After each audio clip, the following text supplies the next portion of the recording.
Welcome to my YouTube channel AHN sciences. आज का topic है मॉलिक्यूल और ये लेक्चर नंबर 7 है। तो मॉलिक्यूल को अगर समझना है तो 3 क्राइटेरिया मस्ट है। सबसे पहले मॉलिक्यूल का एक ऑथेंटिक डेफिनेशन, दूसरा मॉलिक्यूल बनता क्यों है, इसका रीज़न, और तीसरी जो है वो मॉलिक्यूल का टाइप्स। तो ये 3 क्राइटेरिया मस्ट है। तो सबसे पहले मैं डेफिनेशन करता हूँ। डेफिनेशन में 2 कीवर्ड्स हैं, एक एलिमेंट है, एक कंपाउंड है। आइए देखते हैं क्या है। The smallest particle of an element और अ कंपाउंड विच में एग्जिस्ट इंडिपेंडेंटली। देखिए, क्लियर कट समझ लें कि मॉलिक्यूल जो है वो एक स्टेबल पार्टिकल है। मॉलिक्यूल क्या है? एक स्टेबल पार्टिकल है। हाँ, एट 25 सेंटीग्रेड अगर मैं कंडीशन चेंज करूँ, कुछ ऐसे मॉलिक्यूल है तो वो फिर स्टेबल नहीं रहेंगे, वो रिएक्ट करेंगे। तो सबसे पहला यहाँ पर एक की वर्ड्स है कि smallest particle of an element. ठीक है, सबसे पहले इस पे मैं बात करता हूँ। देखिए, प्योर सब्सटेंस है, उसके 2 टाइप्स है, एक एलिमेंट है, दूसरा क्या है? कंपाउंड है। अब एलिमेंट जो है वो मज़ीद 2 तरह की है। एक नोबल गैसेस है, दूसरा जो है अदर एलिमेंट है। अदर एलिमेंट सारी की सारी रिएक्ट करना चाहते हैं, नोबल गैसेस रिएक्ट नहीं करेंगे। क्यों? रीज़न ये है कि एटमॉस्फेयर में 2 या 8 इलेक्ट्रॉन नोबल गैसेस के हैं, तो इस वजह से ये रिएक्ट नहीं करेंगे। वो भी मैं रीज़न दूंगा क्यों रिएक्ट नहीं करेंगे, अदर एलिमेंट क्यों रिएक्ट करेंगे। तो अब ये है। दूसरा कीवर्ड जो है smallest particle of an element. Element के बारे में मैंने बताया। अब कंपाउंड के बारे में देखिए, कंपाउंड ये पूरा कंपाउंड है। बहुत सारे हेट्रो एटॉमिक मॉलिक्यूल अगर एक जैसे हो, एक जैसे हेट्रो एटॉमिक मॉलिक्यूल बहुत सारे को हम लोग कंपाउंड नाम देंगे, या फार्मूला यूनिट को हम लोग कंपाउंड नाम देंगे।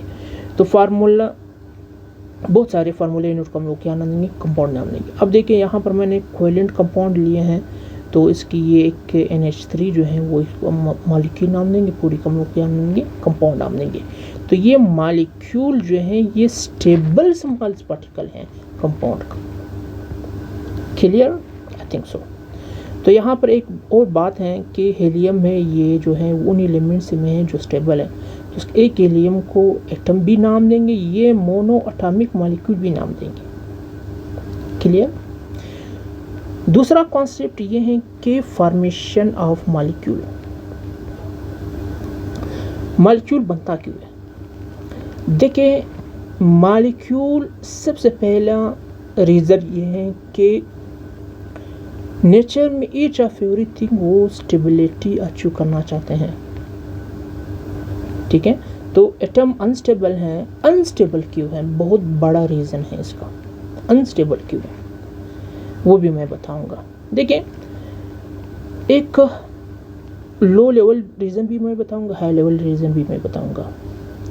अब देखिए, एक एटॉमिक शेल में जैसे हीलियम है, हीलियम के दूसरे शेल में ही 2 इलेक्ट्रॉन की कैपेसिटी है और है इसमें 2 इलेक्ट्रॉन, तो वो डिप्लेट रूल को फॉलो करेगा। तो ऐसे एलिमेंट जैसे हाइड्रोजन है, जैसे क्या है? हाइड्रोजन है, जैसे ये हाइड्रोजन है।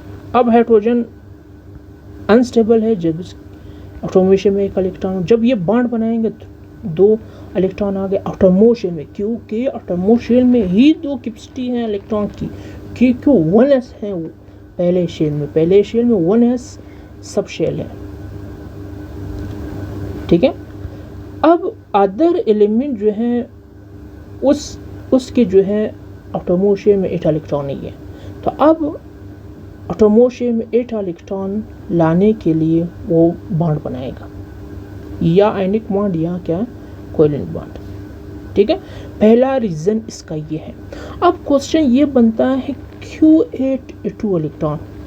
इसका ये रीज़न है कि इलेक्ट्रॉन जब पेयरिंग में होंगे तो वो स्टेबल होंगे, जब पेयरिंग में होंगे तो नेगेटिव है, एक दूसरे को रिपेल करेंगे, लेकिन ऐसा कुछ नहीं है। देखिए, एक मैं आप लोगों को क्लियर कट के बताऊंगा। ये स्ट्रक्चर है, ये स्पिन क्वांटम नंबर की। अब देखें, ये अगर अनपेयर्ड इलेक्ट्रॉन हो, एक अनपेयर्ड इलेक्ट्रॉन, तो वो स्पिन करेगा और रिवॉल्व भी करेगा न्यूक्लियस के अराउंड। स्पिन होने की वजह से इसके अराउंड मैग्नेटिक फील्ड क्रिएट होगा, और हम लोग जानते हैं जब चार्ज पार्टिकल स्पिन करता हो तो उसके अराउंड मैग्नेटिक फील्ड क्रिएट होगा। अब ये मैग्नेटिक फील्ड एटम बेचारे को तंग करेगा कि मुझे बाही एक इलेक्ट्रॉन और चाहिए। क्यों चाहिए? इस वजह से चाहिए कि जब दूसरा इलेक्ट्रॉन इसके साथ पेयर में आ जाए तो वो जो आने वाले इलेक्ट्रॉन है तो उसका मैग्नेटिक जो स्पिन है इससे अपोजिट होगा, एक क्लॉकवाइज होगा, दूसरी एंटी क्लॉकवाइज होगा।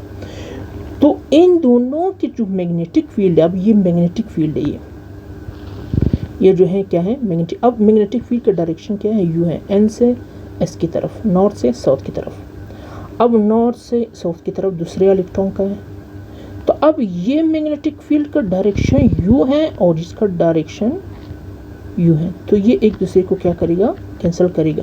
वो इसको मैग्नेटिक फील्ड ऑफ लैम्ब भी नाम देंगे, मैग्नेटिक फोर्स ऑफ लैम्ब भी नाम देंगे। ठीक है, दरअसल ये एक वेक्टर है। ठीक है, तो इस वजह से ये एक दूसरे को क्या करेगा? कैंसिल करेगा। अब ये जो है जो ऑथेंटिक रीज़न है वो मैंने आपको बताया, और ये मैंने अपने वर्ड्स में लिखे हैं।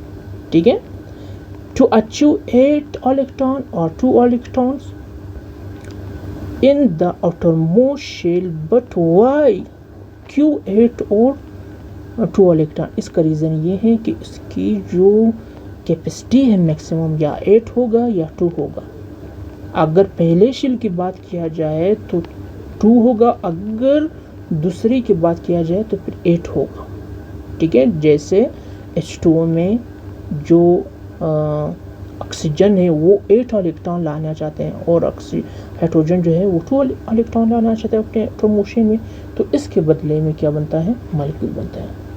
अब दूसरा जो वेरी ऑथेंटिक रीज़न है वो ये है कि इंडिविजुअल इलेक्ट्रॉन की अराउंड मैग्नेटिक फील्ड होगा, और वो मैग्नेटिक फील्ड ही उसको तंग करेगा कि भाई मुझे बॉन्ड बनाना है ताकि और इलेक्ट्रॉन आ जाए, मैं अपना जो मैग्नेटिक फील्ड है उसको कैंसिल कराऊं। तो इस वजह से एक एटम अनस्टेबल रहेगा। It is very authentic reason. Individual atom have unpaired electron, electrons या electron. We know that electron is spinning around on axis. Furthermore, electron is charged particle as well, thus it create magnetic field around it. ठीक है, अब देखिए pairing क्यों बनाएंगे? Pairing electron are spinning clock and anti clockwise. ठीक है, they have opposite magnetic field cancel to each other, therefore an atom becomes stable. ठीक है, तो इसके नतीजे में वो क्या बनता है? मॉलिक्यूल बनता है। ठीक है, अब देखिए, अभी जो है मैं तीसरा जो क्राइटेरिया है वो टाइप्स ऑफ मॉलिक्यूल है। देखिए, जो क्लासिफिकेशन है ऑफ मॉलिक्यूल है वो 2 तरह की है। एक एटम के नंबर के बेस पे, दूसरा नेचर ऑफ एटम उसके बेस पे। ठीक है, अब जो नंबर है उसमें एक मोनोएटॉमिक मॉलिक्यूल है, यानी मोनो ऐसे मॉलिक्यूल है जो एक ही एटम पे मुश्तमिल है, जैसे हीलियम, नियॉन, आर्गॉन, क्रिप्टॉन। ठीक है, ये मोनोएटॉमिक मॉलिक्यूल। अब डायएटॉमिक मॉलिक्यूल में ये है, जस्ट हम लोग नंबर को देखते हैं। ठीक है, अब HCl है, H2 है, N2 है, O2 है, ठीक है। ये सारी जो हैं ये क्या है, ये डायटोमिक मॉलिक्यूल है, ठीक है। जस्ट नंबर को देखते हैं, नेचर को नहीं देखते। ट्राइएटॉमिक मॉलिक्यूल में H2O है, H2S है, NO2 है, N3 है, ठीक है। ये ट्राइएटॉमिक मॉलिक्यूल है। पॉलीएटॉमिक मॉलिक्यूल ये हैं कि अगर क्या हो 3 से ज़्यादा हो उसको पोली नाम देंगे, जैसे NH3 हुआ, CH4 हुआ, H2SO4 हुआ, ठीक है। ये पॉलीएटॉमिक मॉलिक्यूल है। जस्ट इसमें हम लोग नंबर देखते हैं, जस्ट क्या देखते हैं, नंबर देखते हैं। हम लोग नेचर की बात नहीं करते हैं। अब नेचर या टाइप ऑफ एटम के बेस पे मॉलिक्यूल की मज़ीद 2 टाइप्स हैं। एक होमो एटॉमिक मॉलिक्यूल है। होमो में ये है कि सेम एटम हो मॉलिक्यूल हैं। अब ये हाइड्रोजन है, ये एक मॉलिक्यूल है, तो ये क्या है, दोनों हाइड्रोजन, एक मॉलिक्यूल है H2, तो दो हाइड्रोजन से बना है, ठीक है। N2 है, N3 है, ठीक है, S8 है। इसी तरह हेटेरोएटॉमिक मॉलिक्यूल, उसमें हम लोग एटम के नेचर देखते हैं कि उसमें इट इज़ मस्ट कि एक मॉलिक्यूल मुख्तलिफ टाइप ऑफ एटम से क्या हो, बना हो। जैसे H2O है, HCl है, CH4 है, सोडियम कार्बोनेट हो, सोडियम बाइकार्बोनेट हो, ठीक है। मेरा जो यूट्यूब चैनल है सब्सक्राइब कीजिएगा और शेयर कीजिएगा, तो आप लोगों की फीडबैक के बेस पे मैं इंशाल्लाह वो वीडियो भी अपलोड करूँगा। थैंक्स।